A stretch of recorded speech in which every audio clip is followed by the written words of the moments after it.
Max in Life channel, exercise 3.8, 10th standard max, sum number 3, subdivision 1.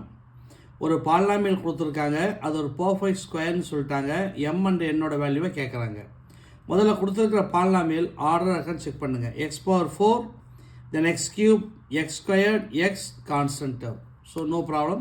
So இது as it is அப்படி எழுதிக்கங்க.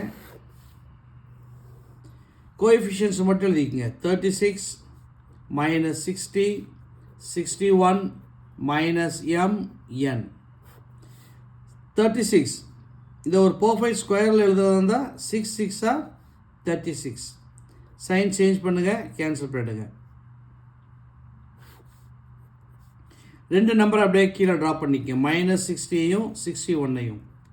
இங்கே மேலே என்ன இருக்கோ அதை 2ஆல் மல்டிபிள் பண்ணணும். இங்கே 6 இருக்குது, அதை 2ஆல் மல்டிபிள் பண்ணால் 12.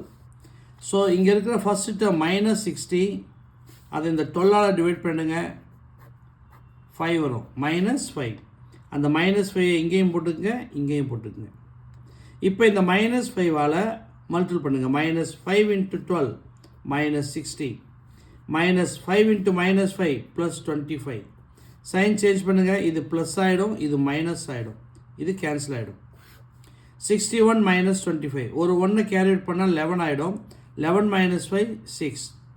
இங்கே 6லேருந்து 1 கேரி அவுட் போனதால் 5 இருக்கும். 5 - 2 3 -m தென் n. இந்த ரெண்டையும் கீழே ட்ராப் பண்ணிக்கோங்க.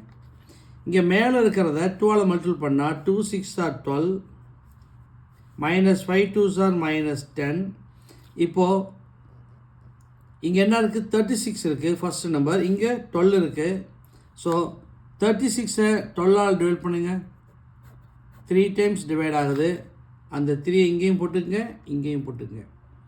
3 × 12 36, 3 × -10 -30, 3 3s are 9. இது ஒரு பர்ஃபெக்ட் ஸ்கொயராக இருக்கனால இதோட வேல்யூ என்ன ஆகிடும்? 0 ஆகிடும். கம்பேர் பண்ணுங்கள். -m = -30னா மைனஸும் மைனஸும் கேன்சல் ஆகிடும். So m = 30. m = 30.